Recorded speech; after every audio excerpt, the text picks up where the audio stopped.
dans cette salle, pardon, la table c'est un peu grande, dans cette salle, on aura absolument les mêmes signaux à trader, le même stop, le même point d'entrée. La seule chose qui définira finalement votre personnalité de scalper, c'est comment vous allez organiser finalement la gestion ultérieure du trade. Est-ce que vous allez faire purement du scalping et sortir dès que vous allez avoir une certaine quantité de gains? Est-ce que vous allez sortir partiellement? Est-ce que vous allez, comment vous allez vous occuper du reliquat de positions qui vous reste? Est-ce que vous allez mettre en place des trading stops? Est-ce que vous allez faire monter mécaniquement le stop? Est-ce que vous allez utiliser des outils liés à la méthode? Voilà, c'est cette discussion. Il n'y a pas une vérité unique. Il y a finalement, de temps en temps, c'est ce procédé qui rémunérera le plus. Autrement, c'est tel autre procédé. Mais ça, le problème, c'est qu'on ne sait pas à l'avance lequel va rémunérer le plus. Donc en fait, je pense qu'il faut être fidèle. Et ça, cette question de fidélité, pour moi, est quelque chose de très important. Fidélité au broker avec qui on travaille depuis des années et qui finalement nous apporte un service de qualité, fidélité à la méthodologie et ne pas être girouette et changer sans arrêt de méthode parce que c'est le meilleur moyen de se planter, fidélité à un procédé de gestion de position parce que là encore il y a la loi de l'emmerdement maximum, cette loi de Finagle. Vous dites ben, finalement je vais gérer ma position comme ça, toujours de la même façon, une fois ça marche, une autre fois ça marche moins, une autre fois ça marche moins, vous dites ah, je vais peut-être changer de procédé, parce que finalement les deux dernières fois c'est cet autre procédé qui a marché mieux, donc vous adoptez de nouveaux procédés, et puis finalement vous vous rendez compte que vous allez encore mettre à côté parce que c'est l'ancien procédé qui marchait mieux que le nouveau procédé. Donc c'est pour ça que cette fidélité est importante pour créer finalement de la certitude, de la conviction dans votre manière de scalper, d'aborder les marchés financiers, tant au niveau technique qu'au niveau émotionnel, parce qu'une conviction, une certitude vous permettra de trader plus juste, plus efficace, de façon plus régulière et d'instaurer des résultats dans la durée. Voilà un petit peu. Bon, excusez-moi, en une heure c'est très compliqué de vous expliquer tout ça, hein.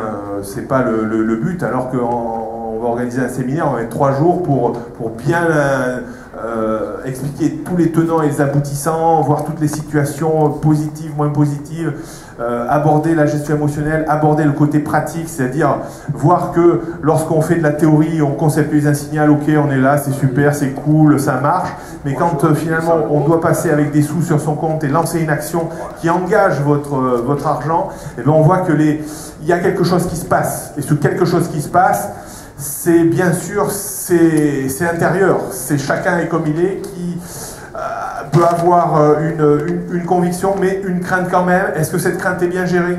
Gilles vous dira que finalement, le trading ou trader juste, c'est gérer l'incertitude, si vous voulez. C'est-à-dire que, est-ce que cette incertitude qui peut arriver à tout moment, eh bien vous l'avez bien conceptualisée et gérée en amont. Voilà.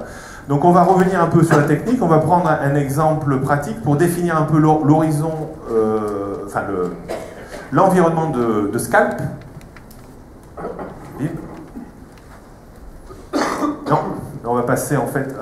Donc oui, rapidement, donc ça c'est bon, le définition du scalping, 2 à 10 minutes, approche purement graphique, pas d'utilisation de carnet d'ordre, c'est applicable. Alors, il y a quelque chose qu'il faut savoir. Moi, ne confondez pas l'outil de chasse et le terrain de chasse. Je sais qu'au jour d'aujourd'hui, vos préoccupations et les miennes sont différentes. Vous, ce qui vous intéresse, c'est Monsieur Sauduteil, combien j'ai vu de personnes réussir ensemble. Moi, je veux que faire du forex. Hein. Alors, est-ce que votre méthode, elle marche sur le forex? Ah, moi, je veux faire que les futurs. Hein. Moi, je suis là pour vous apprendre à chasser. Quoi chasser? Je m'en fous. Mais vous n'allez pas à la chasse sans outils éprouvés pour chasser le gibier que vous avez à chasser. Si vous allez chasser un mammouth avec du gros sel, ça ne va pas bien le faire.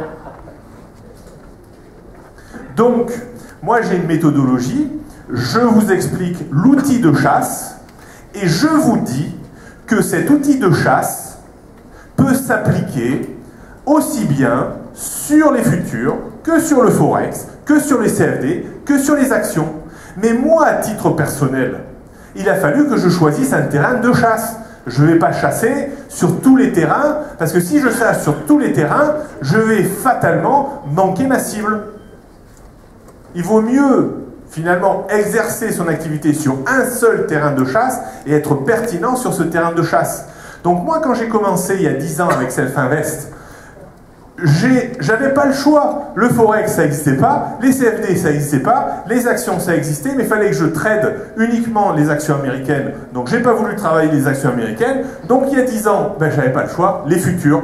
Et cette notion de fidélité, eh ben, je la retrouve. Vous pouvez inventer, vous, les brokers, n'importe quel produit pour attirer le chaland. Le Forex, je m'en fous. Les CFD, je m'en fous. Les actions, je m'en fous. Pourquoi changer un terrain de chasse qui vous convient ? Et c'est là où c'est à vous de lutter contre le buzz, contre les marchés où on veut vous faire aller, où vous faire mettre les pieds pour attirer le chaland, tout ça, machin. Je ne fais pas de contre-pub pour Self-Invest en disant ça. Je dis qu'au jour d'aujourd'hui, vous avez le choix. Mais quand vous aurez fait ce choix, restez dans ce choix et faites pas la girouette tous les 2 mois à changer de marché. Parce que jamais vous chasserez bien comme il faut. Je m'énerve un peu parce que ça m'énerve de recevoir les gens sur mon stand en me disant « Non, non, moi je veux une formation Forex. Hein. Si vous faites que les futurs, dégagez, monsieur Solitaille. Hein. » Moi, ah mais tout à fait. Mais ça n'arrête pas. Je prends plus de stand l'année prochaine. Vous ne voyez plus. Non, mais vraiment, je vous apprends un outil pour chasser. Après, vous choisissez le terrain de chasse que vous voulez. D'accord ? J'ai une méthode qui est super caméléon. Hein. Moi je suis convaincu de ça, mais après c'est à moi d'essayer de vous expliquer clairement la façon de procéder là. Alors pour vous faire plaisir, ce que j'ai dit à Vim, j'ai dit de toute façon, j'ai pas le choix, hein. Il faut que j'ai un trade sur le Forex, hein, pour leur faire voir que ça marche quand même sur le Forex, même si c'est un futur euro-dollar. On a réussi. Voilà. Allez, le coup de gueule est terminé, on revient dans le truc. Donc je voudrais maintenant avoir l'aspect pratique, c'est-à-dire que en fait, ce qu'on a fait, c'est qu'on a capturé des journées, et puis je vais vous la reprojeter sur un signal qui obéit, mais vraiment à ce que j'ai défini dans le livre. C'est-à-dire, je vais vous dire, voilà, ce signal, c'est exactement le signal qui est défini en page 52. 2 ou 54. Mais là, on va avoir encore affaire à la page 52.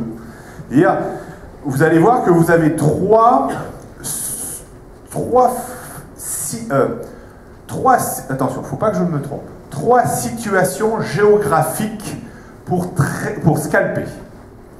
Vous avez 2 super situations, dont une dont on va être confronté ici, et vous avez une 3e situation qui se produit de temps en temps,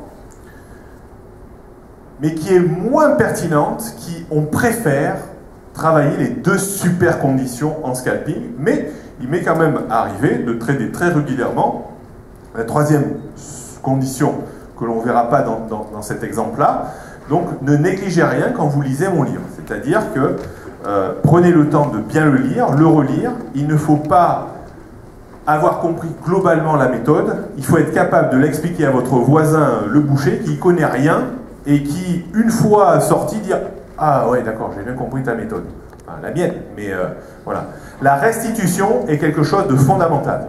Si vous restituez pas bien ce que je vous explique, ça veut dire que vous n'avez pas bien compris. D'accord ? Si vous voulez bien trader, il faut être capable de restituer. C'est-à-dire que j'ai des gens dans cette salle que j'ai formés. Monsieur Métellus, hein. Et je vous l'ai eu à chaque fois. Tac, tac, tac. En fait, avec Monsieur Métellus, j'ai une conversation, mais très professionnelle. Monsieur Permaillet aussi. Je suis capable de parler à égalité de compétences parce que ma méthodologie, ils ont fait l'effort de l'apprendre, de la pratiquer. de l'intégrer et de la restituer. D'accord ?